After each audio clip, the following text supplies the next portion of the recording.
Donc, je vous parle aujourd'hui du devenir de l'éducation des enfants dans les situations de séparation conjugale et de recomposition familiale. Alors, il est beaucoup question aujourd'hui de l'éducation des enfants, hein. On en parle énormément et on insiste, en même temps que l'on évoque la démocratisation de la famille, on insiste sur les notions de bienveillance, sur l'éducation positive. Cependant,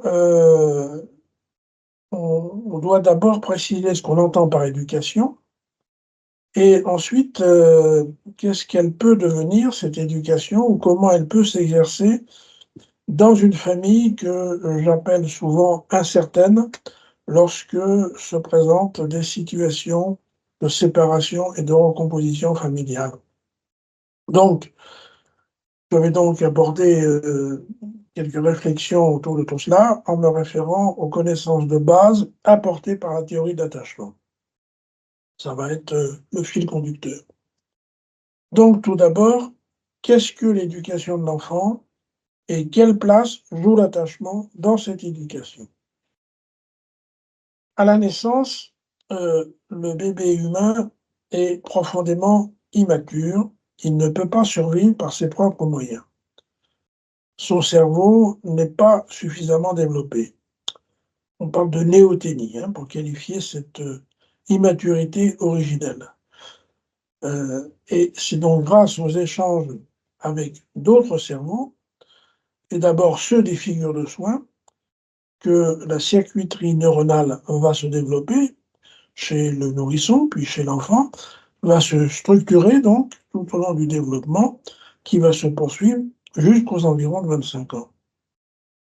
C'est pourquoi l'être humain est fondamentalement un être lié. Il vit nécessairement avec les autres en société. Et il va donc apprendre cette vie au milieu des autres en se référant donc à des comportements, à des règles, à des valeurs, à une culture. Autrement dit, il va devoir être éduqué. Je rappelle ici la racine latine du mot éduquer, educare, qui veut dire montrer le chemin. Alors d'un côté, il est question de montrer le chemin, d'un autre côté, il est question d'être lié, d'être par conséquent attaché, comme Bowlby nous l'a précisé, hein, c'est-à-dire d'être satisfait dans un besoin vital de protection, génétiquement programmé, sélectionné par l'évolution, nous a dit Bowlby, hein. Donc, beaucoup de travaux se sont développés à notre époque moderne, on va dire, autour de cette notion d'attachement, mais je tiens quand même à apporter des précisions supplémentaires par rapport à ce que les attachmentistes ont l'habitude de dire.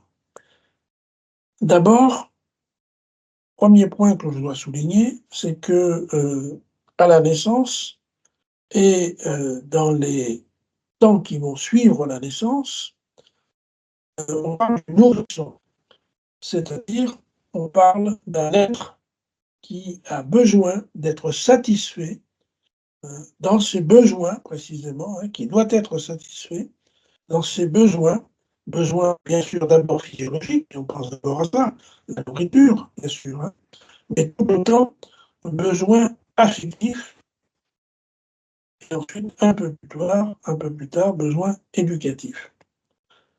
Au début de sa vie, l'enfant n'a pas besoin d'être éduqué à proprement parler. Il a besoin d'être satisfait dans, son dans cette nécessité qu'il a d'être protégé, puisqu'il ne peut pas survivre par ses propres moyens, et il a besoin de se sentir aimé. C'est ça qui me semble extrêmement important.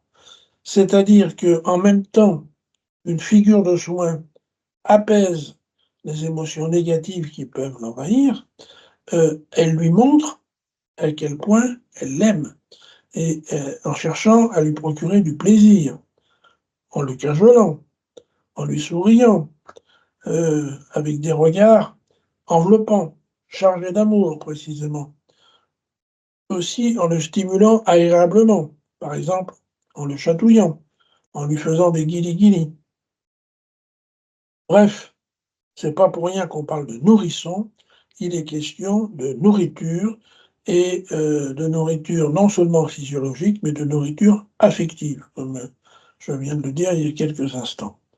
Et ça, c'est possible grâce à la proximité d'une figure de soin, toujours là, toujours présente, toujours prête, disons, à satisfaire les attentes euh, du nourrisson. On est là dans les 8 à 10 premiers mois de l'existence. Et ensuite va commencer la période éducative. Donc, ça veut dire que là, l'enfant, le petit enfant, va se heurter à la frustration et aux limites. Au début de sa vie, comme j'y ai insisté, le nourrisson n'est qu'un être de besoin. Mais dès lors que commence à se développer sa motricité, dès lors qu'il découvre le l'environnement autour de lui avec la possibilité de d'aller vers cet environnement, par les gestes évidemment, hein, en pouvant se saisir d'un objet, par la motricité, hein, ensuite en se développant, en commençant, disons à marcher.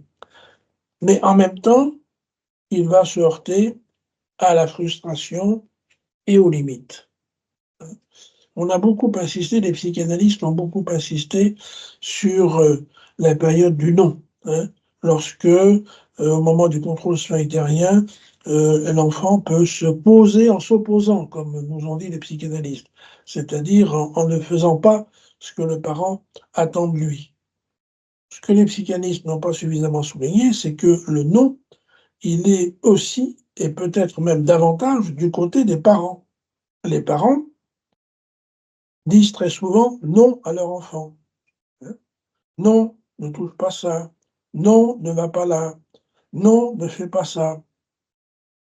Et donc, c'est là que l'enfant est confronté aux tâches éducatives. C'est pas seulement qu'il a des besoins, c'est qu'il a des désirs et que les adultes qui l'entourent, les figures de soins qui sont auprès de lui, mettent une limite. Hein.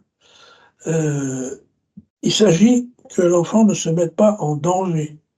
Il cherche à découvrir l'environnement et les attachmentistes ont beaucoup insisté, hein, sur cette dynamique entre la proximité qui provoque l'apaisement, qui rassure l'enfant, hein, la proximité de la figure de soin, et puis la possibilité de s'éloigner et d'explorer ce qu'il ne connaît pas, d'explorer le monde.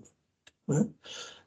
Daniel Marcelli, je vous rappelle cela, dans son ouvrage Il est permis d'obéir, nous a bien montré ce que l'on peut entendre par tâche éducative, hein, à cette période de l'existence.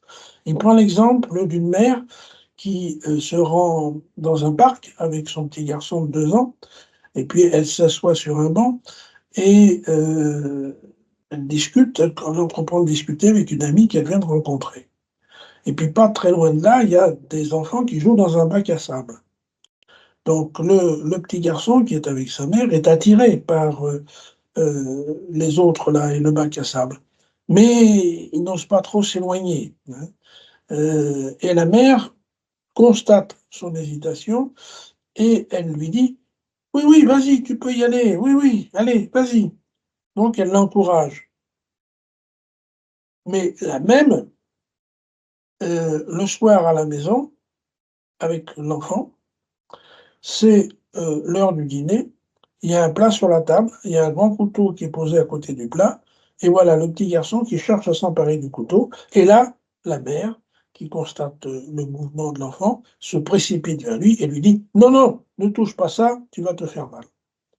Voilà donc, hein, un bon exemple et banal de ce que sont les tâches éducatives, c'est-à-dire un équilibre dynamique entre ce qui est interdit et ce qui est autorisé, encouragé.